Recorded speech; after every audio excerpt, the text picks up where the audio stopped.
I'm going to show you a little image from where I am. I don't know if you can see the gray of Hong Kong. But basically, what I do is I explore the Himalayan regions by foot, by expeditions. I explore the old trade routes, which took tea, salt, resin, rice, old Tibetan paintings in and out of the Himalayas for over 1,000 years. So that is one of my jobs. I get paid to do this and to write about it. The most important element of what I do is following what's called the ancient Tea Horse Road. For 1,300 years, tea was taken by mule caravan, by Yaks, the big cows of the mountains. And these tea caravans would bring tea, salt, resin, which is from pine trees. It's sticky, and it makes incense. It's also the old world, or the old world's glue. So it took these products into the mountains for 1,300 years to some of the most isolated communities on the planet, the nomads. And so I don't know if you can see the screen. I hope you can. There is a gentleman's face there. I don't want to start the talk with a map of geography. I would rather start with this portrait, which hopefully you can see, of one of the old Tibetan traders named Tenzin. And when we met with Tenzin, I had heard many stories about this man, that he was a great trader, that he was a great lover with many wives throughout the Himalayas. My reason for wanting to meet with him was to do with the trade. So when we showed up at his tent at 5,000 meters, I thought maybe we would have an hour, 2 hours, 3 hours to interview him. As it ended up, when we went into his tent with a film crew, taking pictures, recording, what ended up happening was that he said, "Don't say too much." I speak Tibetan, so I could understand most of what he was saying. But before I could speak, he said he was praying with his Tibetan stones called a mala. And he said, "Do not speak. If you wish to hear, if you wish for me to talk about the Tea Horse Road, about trade in the Himalayas, then you must first listen." And so I thought, aha, I feel like I'm with my Hungarian grandmother. I cannot speak, I must listen. So we stayed in this gentleman's tent for 3 days and 3 nights. We slept in the tent, it was snowing, and for 3 days and nights we listened to him tell the stories of the days of trade. I'm going to change slides now and go to the next photograph. One thing to say that's very important in this world of the modern age, when science is very important, we still need the oral traditions, the oral narratives of the elders. I know sometimes they may seem boring, but the old stories are very important. And think of the oral traditions maybe as being like the science of the ancient peoples, because their oral traditions sometimes meant the difference between life and death. If you were looking at this photograph, for instance, this photograph is taken of a region of Tea Horse Road that is 6,200 meters in altitude. At this part of the Tea Horse Road, this was a part on the map that didn't have any information, so we didn't really know where we were going. The only way we knew how to get over this mountain was because we had been told oral narratives. We had been told by the elders that this particular part of the mountain, you have to be very careful when you cross. And just a little information about the photograph. This photograph was taken in July, and storm, you can see the back of the photograph is dark. The skies have got a bit of darkness in it. This was a storm coming. So when we tried to cross this mountain, we couldn't. The snow was too deep, the storm was coming, so we had to dig and sleep for a few nights there. So, okay, I'm going to move to the next slide. Okay, so to begin this sort of talk, we talked about the tea horse road. I keep talking about tea. And we think about tea, ja, za, in much of the world, or thé, du thé in France. So the word tea, so when we talk about the word tea in English or French or Dutch or German, the word tea, we get the word tea from the Fujian dialect of China. Fujian is a port city on the water, and from this part of Fujian province, the tea would be exported. But tea in Fujian province was not called cha, it was called te. So the sound of te, when it got to Europe, when the oolong teas got to Europe, kept the phonetic sound of that Fujian dialect, te. The dialect of cha, of Mandarin, in Tibet it's called ja. In a lot of the Middle East it's called za. So tea that traveled by overland, on land, with caravans of mules and caravans of yak, the sound of cha became za, ja, zya. So this photograph takes us to the origin, one of the original homelands of all tea on the planet. This woman that you see on the screen in the red, she's from the Hani minority. And the forest that she's walking through, all of the trees you see in this photograph are ancient tea trees. So these aren't the beautiful little gorgeous Japanese tea bushes that we sometimes see in magazines.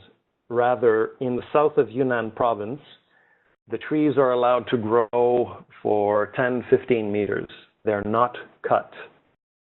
And tea from these trees is often $1,000 or 800 pounds a kilo, or let's say 900 euros, 1,000 euros, 1,200 euros for 1 kilo of tea hand-picked from this region. So this is from where the tea traveled to on the Tea Horse Road. And this is also the DNA center point on the planet of all tea. From here, tea was exported, seeds were taken, it was hybridized and exported to all points of the compass. I really hope you can hear me. I cannot hear anything, and I have faith that you can still hear me and see me. We are here. Okay, good, good. I'm going to move to the next image, and finally you get a map. This is a map of the 3 very important Himalayan trade routes that I have explored. So the middle one is the most important, this one right here. This is the Tea Horse Road. So tea would travel from Yunnan, where you just saw those tea trees, down in this part. It would travel through Yunnan, all the way to Lhasa, down to Kathmandu, down into India, and sometimes it would even extend into the Middle East. So these journeys that tea took 5-6 months by foot, and this caravan route was going nonstop from the 6th and 7th centuries until 1950s. So these routes through the mountains were busy even until the 1950s, where trucks and cars and trains could not get into the Himalayas. After the 1950s, then you had car routes going in, and the caravans sort of stopped. So the Tea Horse Road is in the center. Off to the left of the map, you'll see the route of wind and wool. This is Pashmina. This is where most of the Pashmina in the world, the beautiful wool fibers that costs so much money, this is where the wool comes from. So these are tiny little goats running around at 5,000 or 6,000 meters.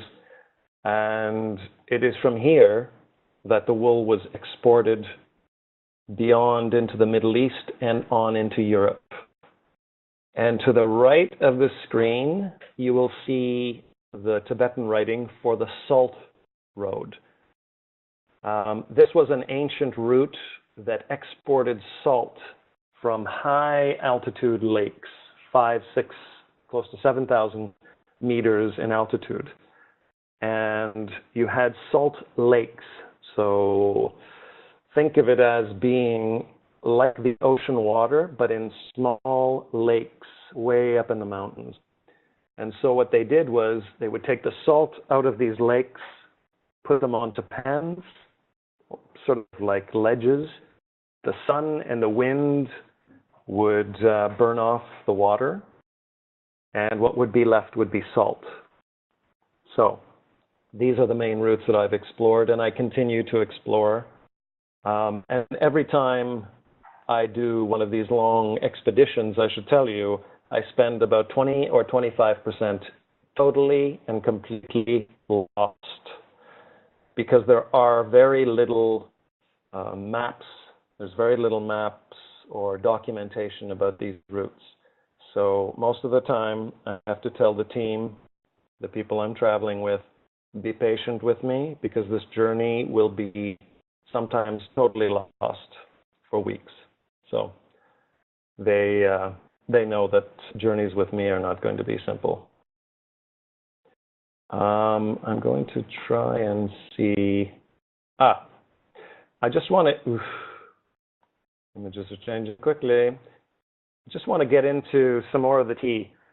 The areas.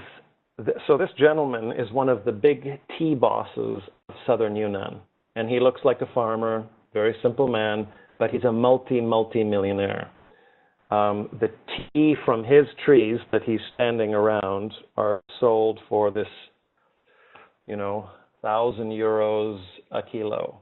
And now his family is producing, his extended family is producing hundreds of kilos a year. So this gives you an idea of the kind of money that is coming in. In the old days, 100, 200 years ago, teas from this region were not so exclusive. They weren't so expensive. But now they've become collector editions. And this gentleman's house, he used to live in a little shack with no electricity. Now he lives in a big shack with electricity. He's got a mobile phone. He's got a credit card machine, but he doesn't know how to use any of it. He's still a man who wanders around in the tea forests and probably prefers to be outside. So just to introduce a tea brick. This is the kind of tea that was being exported.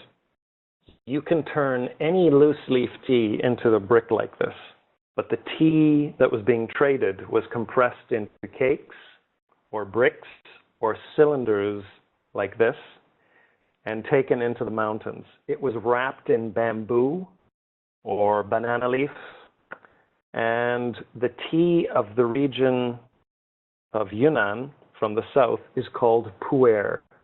So this is one of the teas that you would see from these areas. These leaves here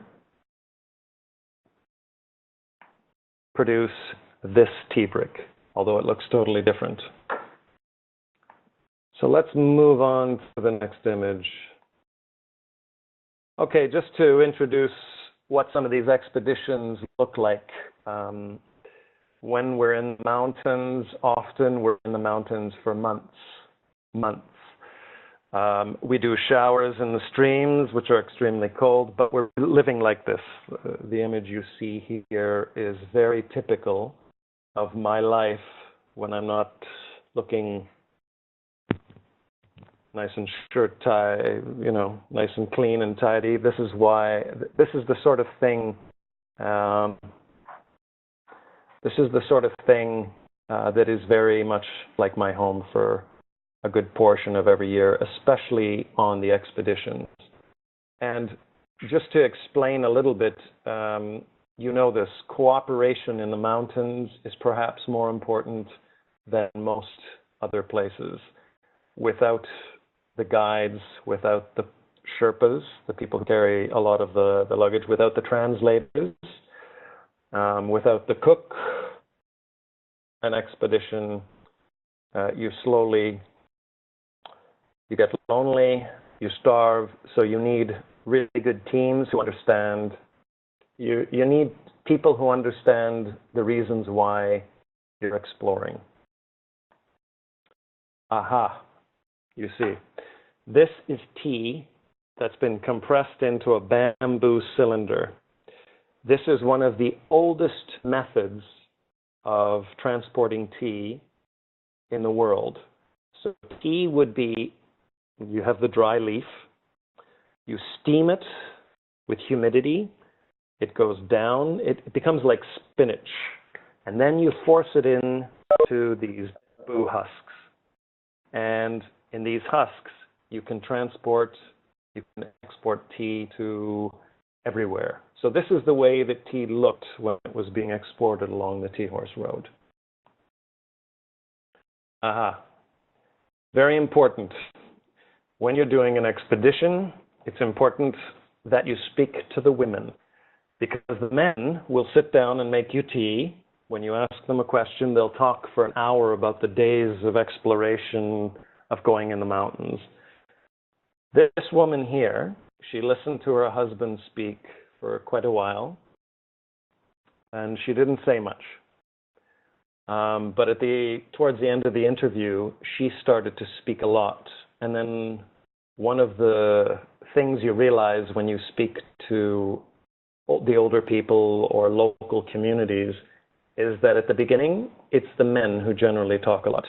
Towards the end, the women start to have the real power. So one of the things I've done over the years is when I'm doing interviews, usually the men are happy to have their photograph taken, and they're very happy to speak about the old days and give you information. But as I've done more exploring and more documentation and more interviews, I've realized that about 70% of the time it's women who have the real information and tell you very directly their thoughts and their truths.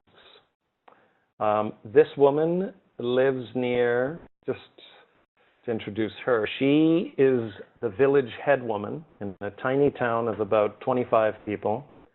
And she lives next to the second largest glacier in Asia called Gangotri. And Gangotri is the glacier that supplies the Ganges River, the Ganga. It's the most important river in India with all of its, well, most of its water.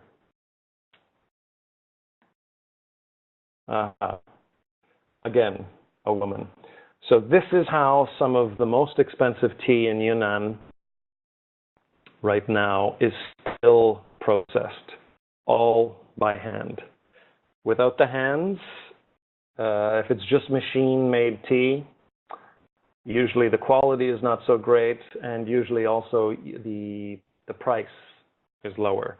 But this woman here is from the Dai minority of Yunnan, and you saw the big trees before. Well, she is now sorting out the dry leaves, the leaves, the stems, the dust. She's separating them. So a good portion of my life has been spent doing this sort of thing with mules. This is part of our caravan. following a portion of the Tea Horse Road. And it's important to understand that still now in the Himalayas, yes, you can climb Mount Everest. Yes, you can climb a lot of these other mountains. There's clearly marked paths. But within the Himalayas, there are still areas, many, many regions and portions of the Himalayas that are still inaccessible to car, to vehicles. You need to walk. You need a caravan. And many of you may ask, so why is this important at all? Is history important at all? In North America, I think there's a lot of hesitation to look at history sometimes as being really, truly valuable just because the culture is a little bit younger. In Europe and Asia, the sense of history is much more expansive and much deeper and much more profound and long. So in my view, my own personal opinion about these routes is that these routes through the Himalayas give us an idea of how culture within the Himalayas was formed. It also gives us an idea about a lot of these simple people who live in the mountains. They have no schooling, very little formal education. They have a lot of intuitive knowledge about climate change, about how the environment and global warming is affecting their lives. And so I think for myself, these stories are very important, not only for documenting the faces and the history, but also getting their perspectives on climate change. I don't know if this makes any sense, but the Himalayas are called the third pole. You have the North Pole, the South Pole, and the third pole. The third pole is the Himalayas. This is where a lot of the world's great glaciers are melting at increased rates. And this is where a lot of the world's fresh water comes from. And a lot of the fresh water of Asia, the 10 major rivers of Asia, all come out of the Himalayas. So I see these stories as being important, not simply because of the historical aspects, but also the present tense. Another image, just in case you think it's always really sexy and exploration, it's so much fun, you're away from things. Some days are just grinding days. On this particular day, we had crossed a mountain pass. The winds were eating into the bones. And at this particular place, this is where thieves, bandits, would wait in the old days of the caravans to steal tea and salt. So up until the 1950s in the Himalayas, money or cash had very little worth or value. What had value were the old commodities like salt, like tea. If you had tea and salt, you could trade for a home. You could buy land with tea and salt, even up until the 1940s and 50s. So tea for the Himalayan people was something with huge value. And part of the value was accumulated because of the length of these journeys. Just to explain a little bit about the Tea Horse Road, because I haven't talked about horses. So in the history of ancient Asia, China was not this big, powerful nation. China was very much broken into pieces, feudal empires and kingdoms. So you have China, and then to the west of China in the high mountains, you had the Tibetans. And the Tibetans were not quiet people all the time who were meditating and being vegetarians. Buddhism was introduced to Tibet in the 7th century from India by a ruler called Songtsen Gampo. Before that, The Tibetans were animists. They believed in the sky gods and the tree gods and the lake gods. And the Tibetans were some of the most feared warriors in all of Asia at that point. So the Chinese decided, the dynasties of the time decided to give gifts of tea to the Tibetans, to keep them calm, to keep them from attacking. And so in time, the Tibetans were given a lot of gifts of tea, and in time, there was an exchange, a trade. Tea would go into the mountains from the Chinese dynasties, and from the mountains came horses. And so rather than money, an exchange of horse, tea, salt, anything that had value was traded. This particular photograph is of a Kampa. The Kampa people were doing a lot of the trading on the Tea Horse Road. The Kampa people are from the east of Tibet. They are the most feared of the Tibetan people even now. They're taller, they're very fierce, and they were like a wall of people in the old dynasties that protected the Tibetan Empire from the Chinese. So this gives you an idea, and this portrait was taken not so long ago, within the last 8 or 9 years.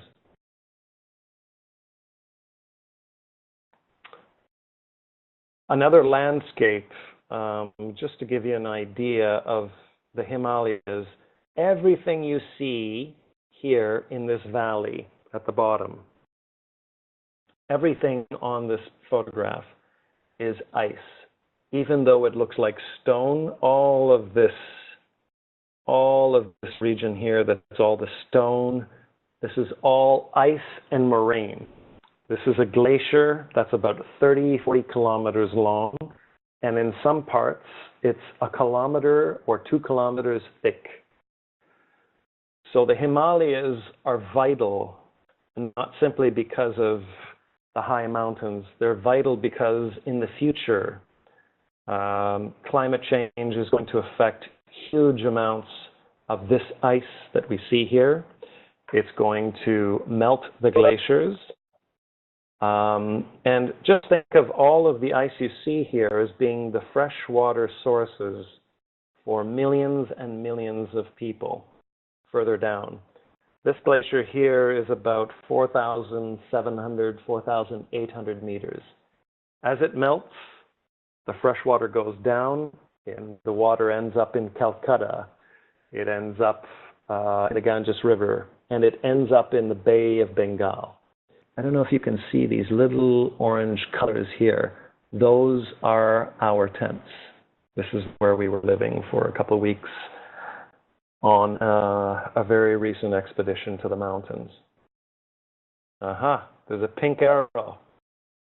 Well done. I don't know who's made that pink arrow, but I like it very much. Thank you. I'm going to change slides now. Aha. So this is on another expedition, not the same one. And this man's face here, he's one of the horsemen. And the horsemen are very important. They don't say much, but they tell me I'm not their boss, and they are my boss. They tell me when the snows are too deep, we will not be crossing. They tell me if their mules and horses are happy. And if their horses and mules are not happy, we don't move. They tell us what time to get out of bed the next morning to start our journey. And this man's face right now, he's looking at me, and he's not happy because we are lost on a mountain. And we've been lost for 3 hours, and the snow is starting to come down. And yeah, I just thought I'd introduce some of the other sides of exploration. When you're exploring a good part of the time, it's not totally exciting. It's trying to get through the day into the next day without going crazy and without being wiped out by landslides or avalanches. Here we go, next slide. The Yaks, the wonderful Yaks. So Yaks, horses, mules, even sheep, even the sheep, they were also taking salt, taking tea across the mountains. The yak would go the higher trade routes they would go because they don't get altitude sickness.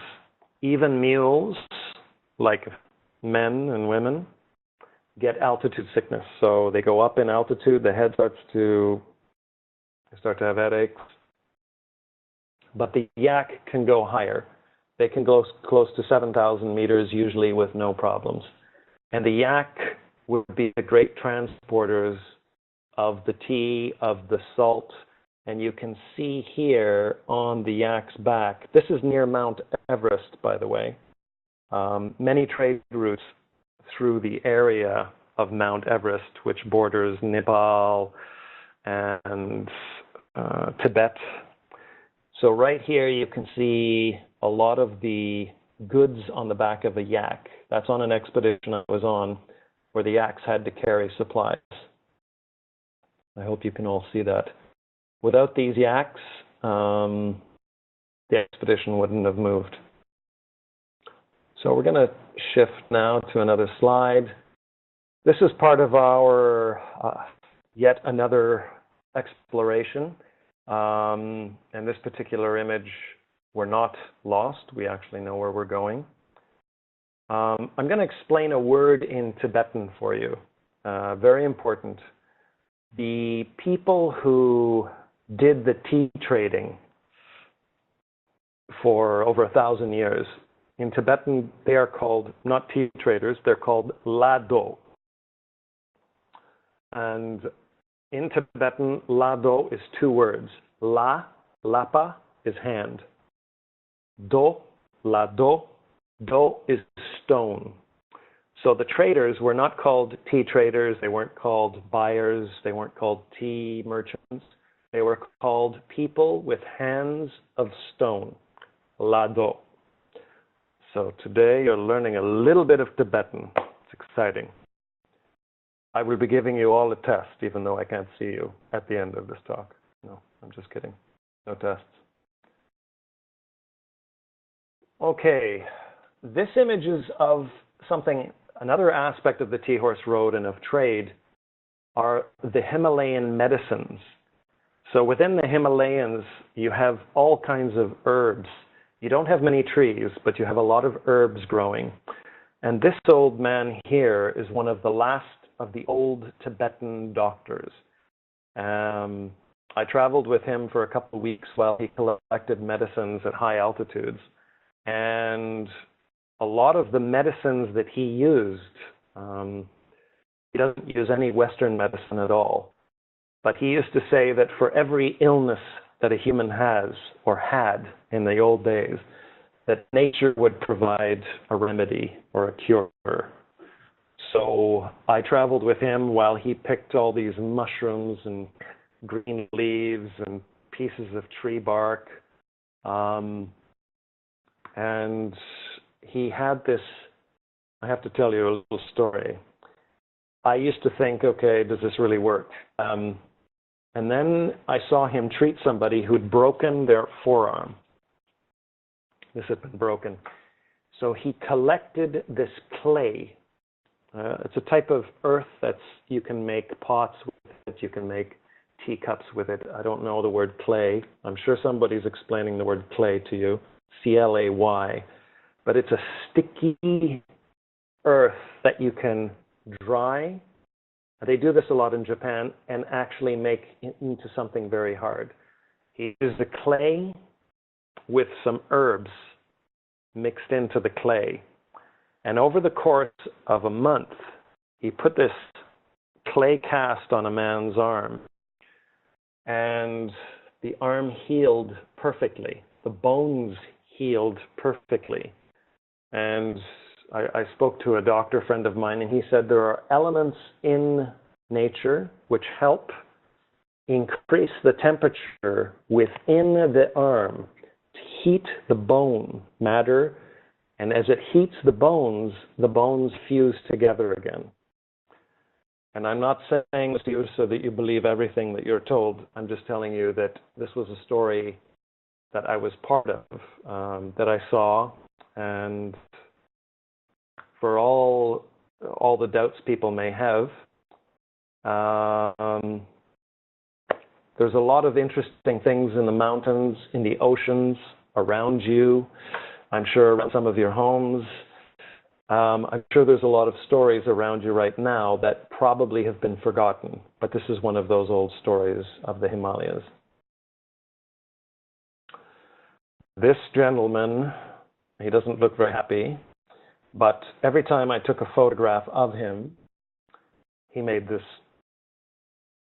tough face. Before and after I took photos, he was smiling, drinking tea, happy, but then the moment I took a picture, interesting in the Tibetan regions, in a lot of parts of the world I've traveled, the men are easy to photograph. They put their clothes on, they make their hair look nice, and they pose for you, and it's easy to take a photograph. With women, it's different. In India, in parts of Tibet, because there's a bit of a shyness. But the men, they love to be photographed. And I'm going to teach you your second Tibetan word. First word was, I don't know if you remember, la do, hands of stone. This photograph, you're going to learn another 2 words. The hat that this old Tibetan man is wearing is called a jagar shamo. Shamo is a hat. Jagar is India. So this is an Indian hat. And many of the Tibetans wear this kind of hat because during the days when India was a British colony or territory, these hats were very common. When India became independent, these hats, the Indians didn't want to wear them. So they sent them on the trade routes and the Tibetans started wearing them. Anyways. So, 2 Tibetan words, la do, hands of stone, and jagar, Indian shamo, hat. Okay, next image. Aha. I don't know if you've ever heard of Tibetan tea, but the Tibetans do not drink tea like you do or like I do. And I drink about 1 liter of tea every day, but none of it looks like this. This is Tibetan tea is called bodja or boja. The refers to the Tibetan people or the Tibetan place, geography, and ja is tea. So what the Tibetans do with tea is they cook the leaves for 25 or 30 minutes. They make this really strong, concentrated tea, like a soup, like a stew, like a borscht. And then they add butter, yak butter, and salt. And they mix this together. So you've got yak butter, tea, and salt in this crazy froth. It's like drinking, some people, a friend of mine once said it's like drinking grease. But the butter has calories and protein. The salt is an electrolyte, which you need when you sweat. So in the high altitudes, you burn a lot of sweat. And the tea is a stimulant.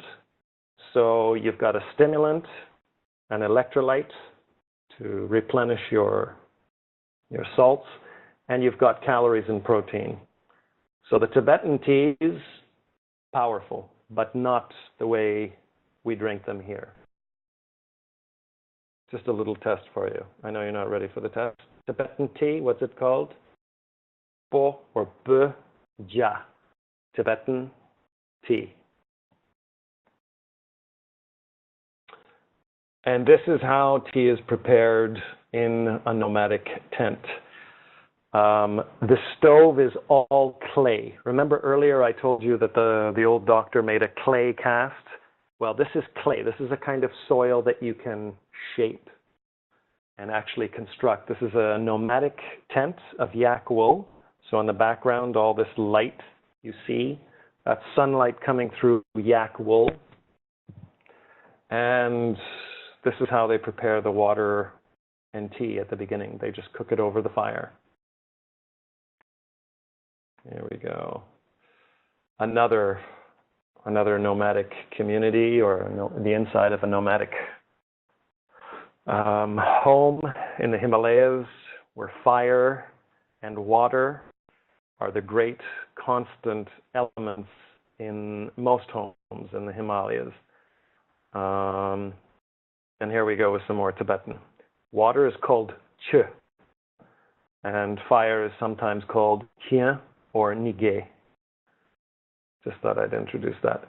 This woman hosted our team for a day, and she just kept feeding us tea. They just make tea all day long.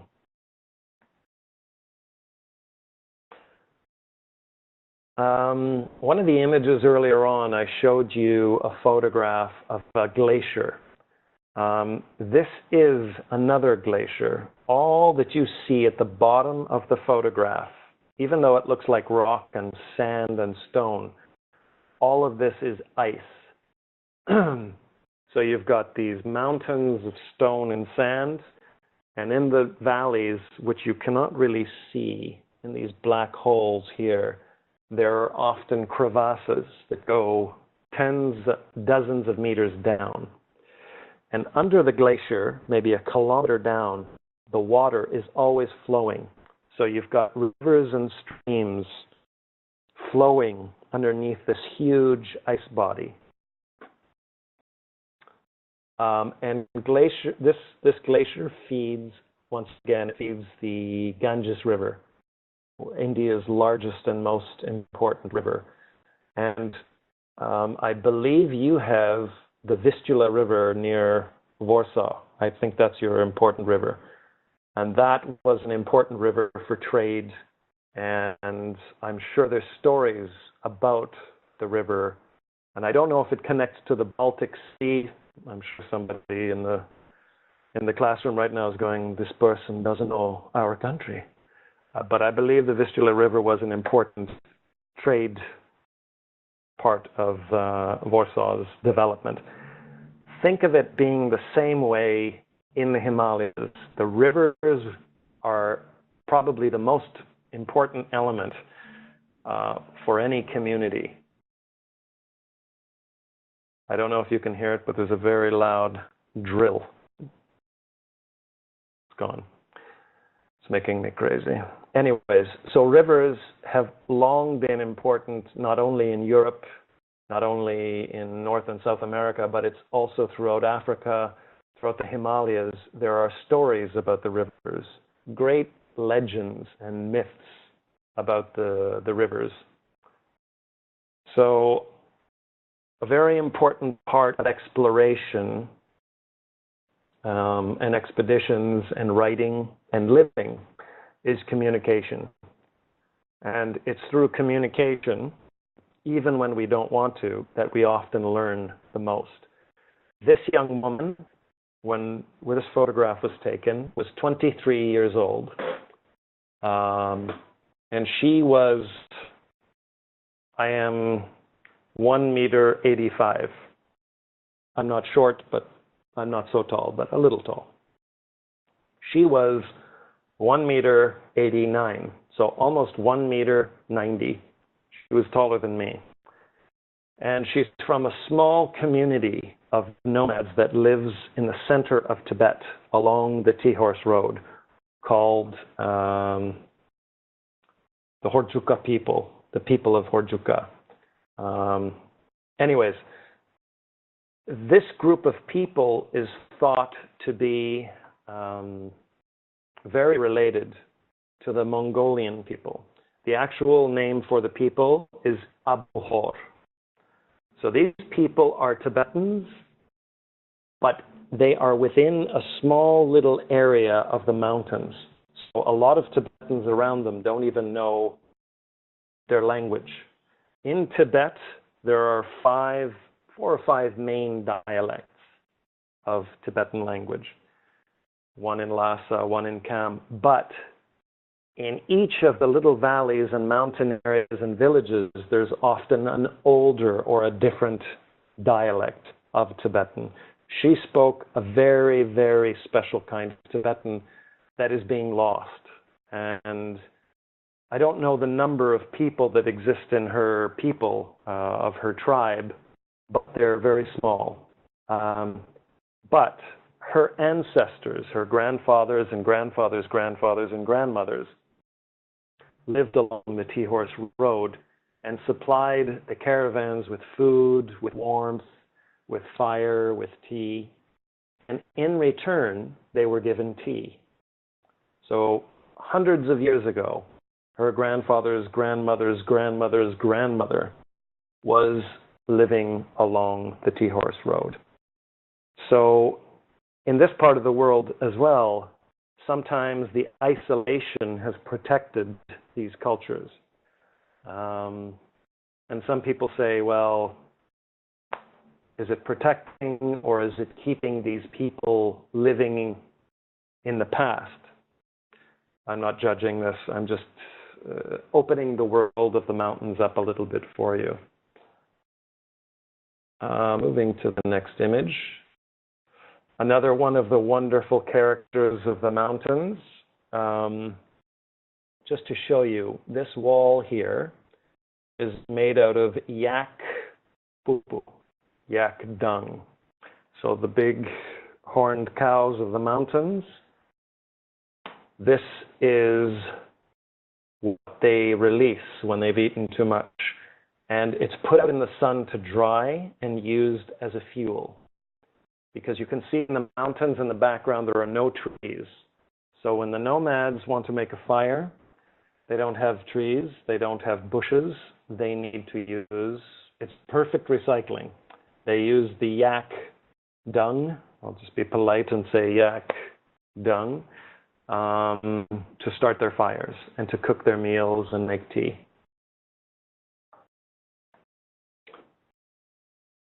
Okay, so this is an old village that is now abandoned. You can see the old trade route, the old Tea Horse Road going through here. This was the old route. And when the Tea Horse Road stopped, a lot of these villages had no income. They had no salary or wages. So they just abandoned the entire village. And this is one of those villages.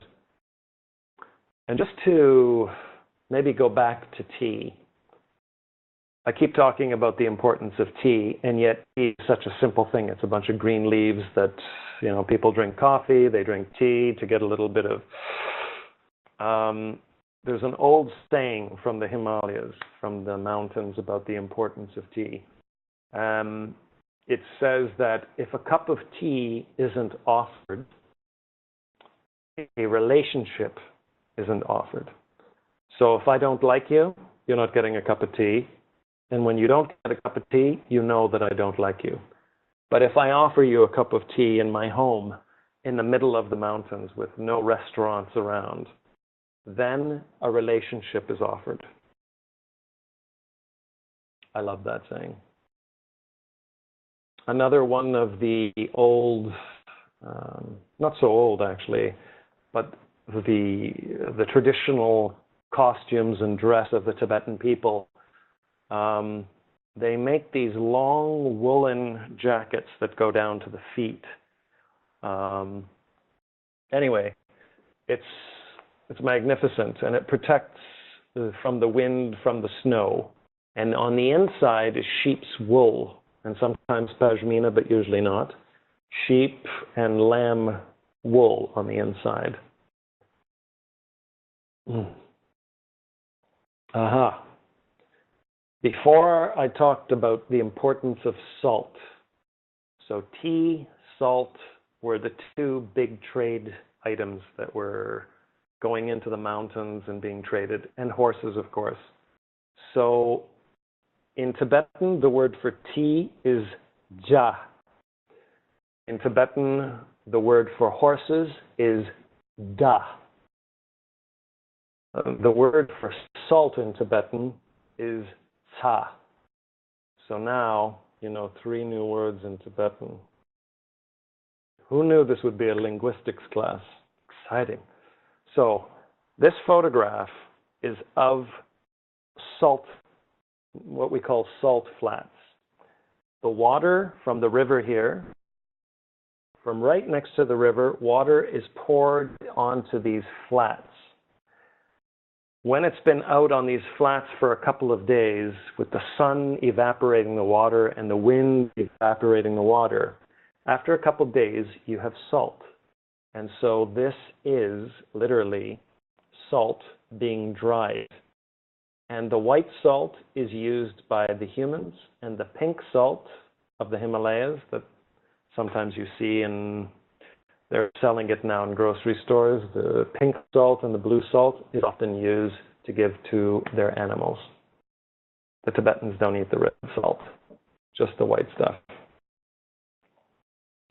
No, these are not onions. This is a very small little plant that grows under the soil in the mountains in the Himalayas. And these little vegetables or tubers, they look like an onion, but it's called du. It's a medicine. So the Tibetans would often carry this when they traveled, and they would slice it up, they would put it into water, boil it, and they would drink it. Very good for the stomach and the blood and also the cold. And the Tibetans also traded the medicines. Very important. This old woman had another one of these ancient people. She was from the Yi people of China. A lot of Yi people in Yunnan right now. I think it's one of the largest minorities in all of China. But I stayed with this woman for 2 or 3 days, and it wasn't, she fed me and the people I was there with, and it wasn't until the last day that we realized she was 80% blind. She could not see. And yet she was taking care of us for 3 days. She was cooking for us. She was eating. And her eyes looked fine. But at the last day, when we were talking to her, her grandson told us, out of the blue, just like this, oh, and she's almost completely blind. We were there to interview her, and we talked a little bit about the Tea Horse Road, and we talked about trade. But, yeah, almost 80% blind. And, again, no formal education. But for 3 days, she was animated and explaining stories about her life, about trade, about tea. An incredible woman.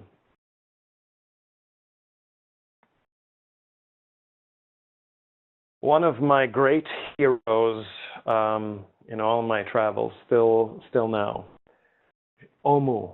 Her name is Omu, and she is the matriarch or the boss who's in charge of a family of nomads that I visited many times over the last 10, 15 years. And she and her family, she has 2 children. They've adopted another child. They move 6 times a year throughout the Himalayas. And constantly moving with their herd of yak, their children, their tents, everything moves. And in a half day, in 4 or 5, maybe 6 hours, they can pack up everything they own onto the backs. They put them onto the back of the yaks, and they move. So in 5 or 6 hours, their entire life can move. And she lives in a place called Letang. And Letang, the area is over 4,000 meters. So I don't know what the altitude of Warsaw is, but here in Hong Kong, I am about 45, I'm guessing 30 to 40, 45 meters above sea level. So she lives at 4,000 meters above sea level. Just to give you an idea, that is 4 kilometers above the sea. and an absolute hero for me.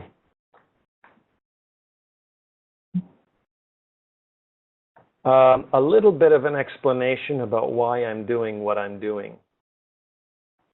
I had a father who was a professor of economics in a university, and he told me something when I was 15 that was very important for the rest of my life. And I was confused. I don't know why he said it. But he basically said to me, I don't care what you do with your life, as long as you live it with passion. And as long as you commit yourself to doing it as best as you can. And he told me, I don't have an expectation that you become a banker, an economist, a professor. He said nothing about that. It was an important moment for me because I realized when he said, I don't have an expectation, I don't need you to be a banker. I realized that my choices in life were very much open.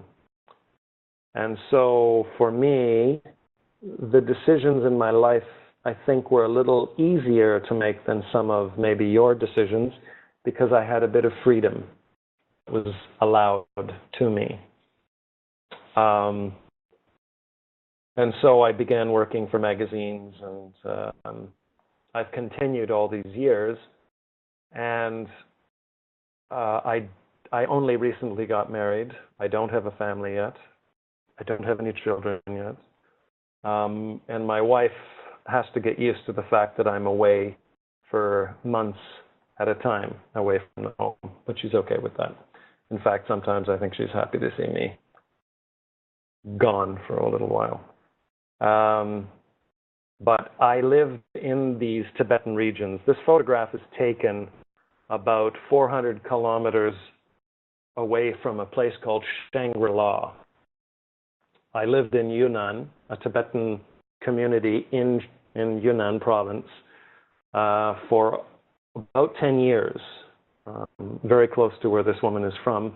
I learned to speak Mandarin and Tibetan, and I engaged with the nomads, and wrote about their stories. And I think sometimes it's important when we're studying something to get in deep to the topic that we're studying, not just to theoretically study it, but to engage fully in what we're studying. If it's language, if it's economics, if it's horticulture, studying biology, studying how to become a cook, whatever you're doing, try to imagine doing it for 25 years and still enjoying it. I think it's vital. Okay, I got to introduce this little man. Tiny little man in charge of a nomadic community. That's actually him smiling. He is smiling. And beside him, you have all of these roots and little bushes that he's picked from the mountains. And you can see the mountains have no trees. And this is for his firewood. And this gentleman and his community are in charge of a few hundred Pashmina goats.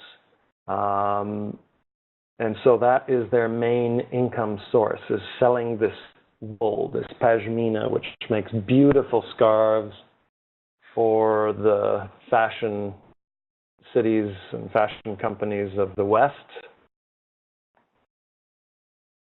And a little bit more, I keep going back to water in the Himalayas, and water is one of the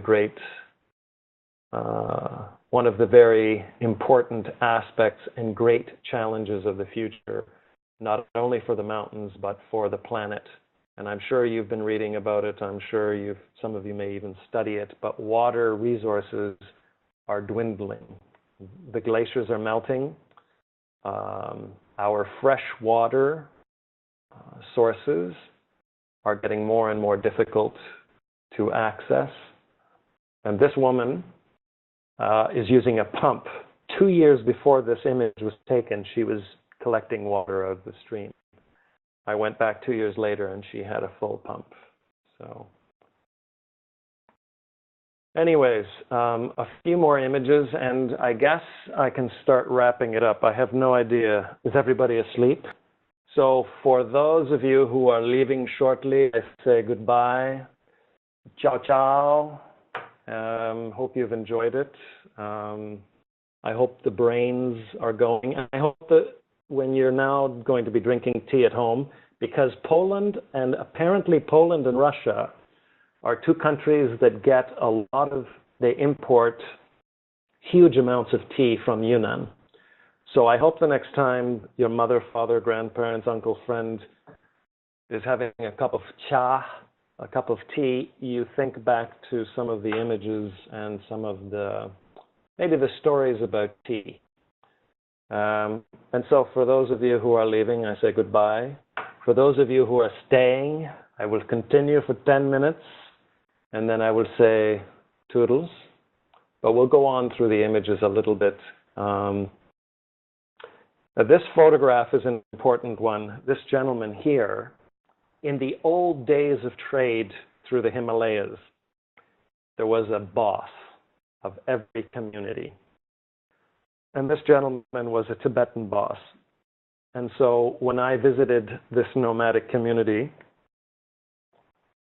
he told my hosts, bring the white guy to my tent.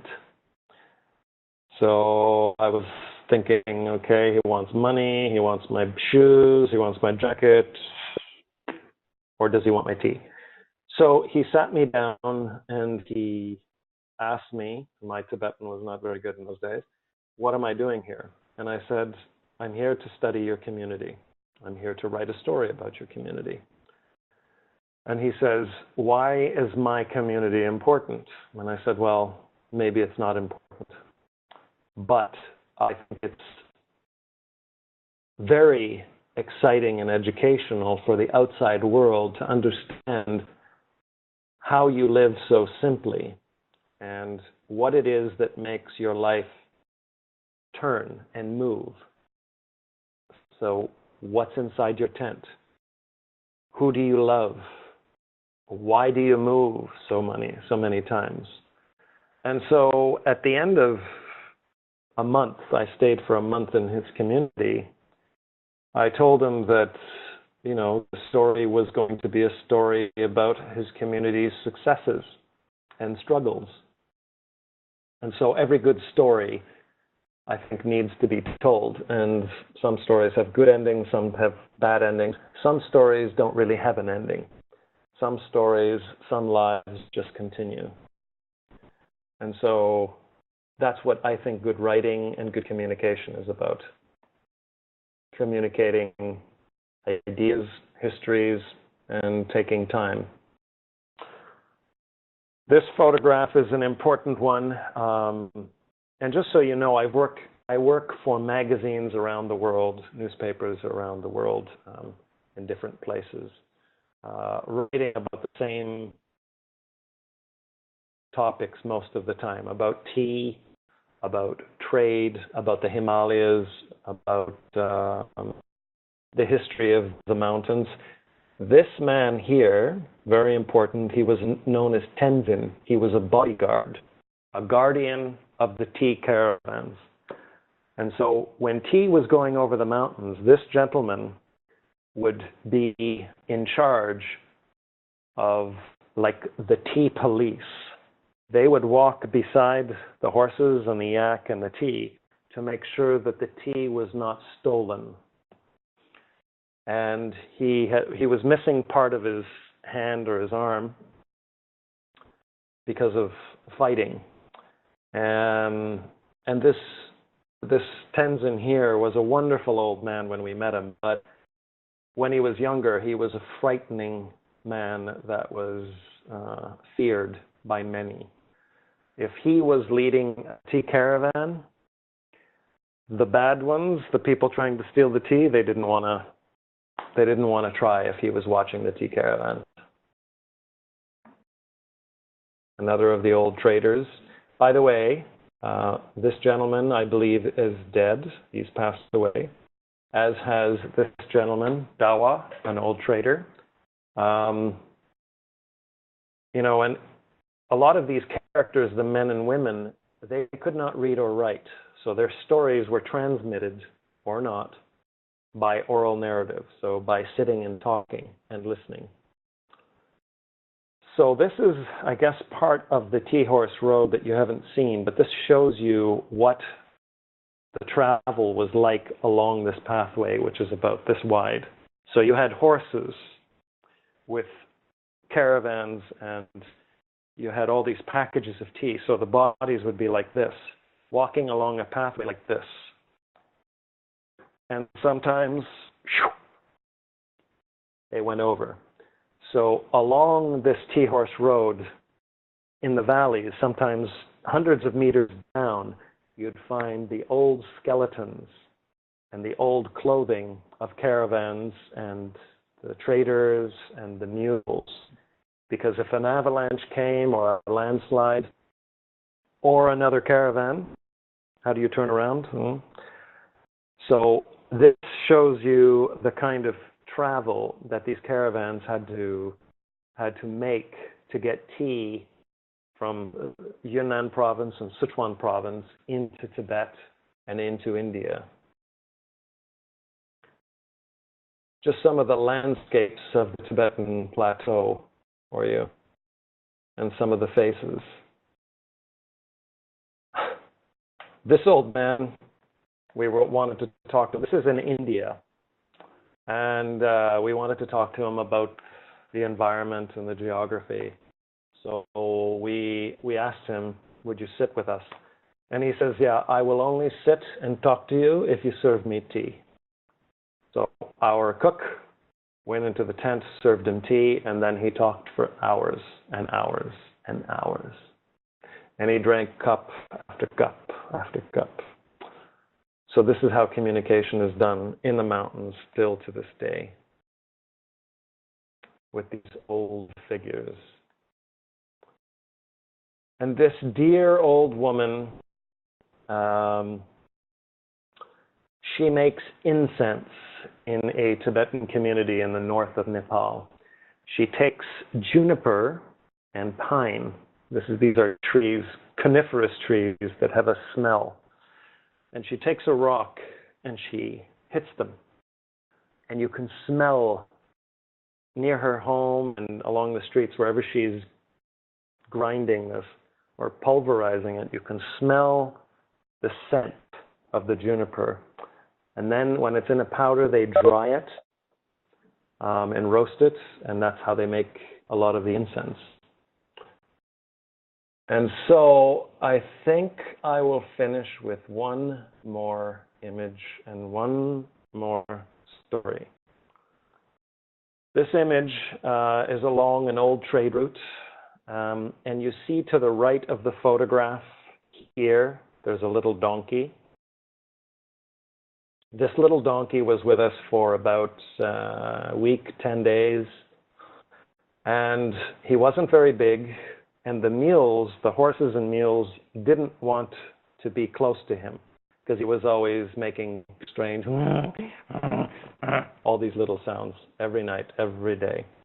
And all he wanted was to be friends. So on this particular day when we're crossing the snow, I called this little donkey Hector. And so Hector at one point was in snow that was so deep that the pack on either side held him. And his little legs were moving, but they weren't moving because he couldn't touch the ground. He was in a snow, like a snowdrift. So little Hector was doing this. And for about 5 minutes and screaming. He was making all these noises, and then finally we helped him.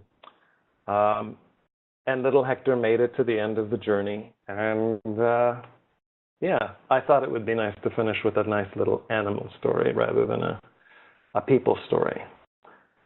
So I will leave you there. I hope one day I'll meet some of you people or hear about some of you people.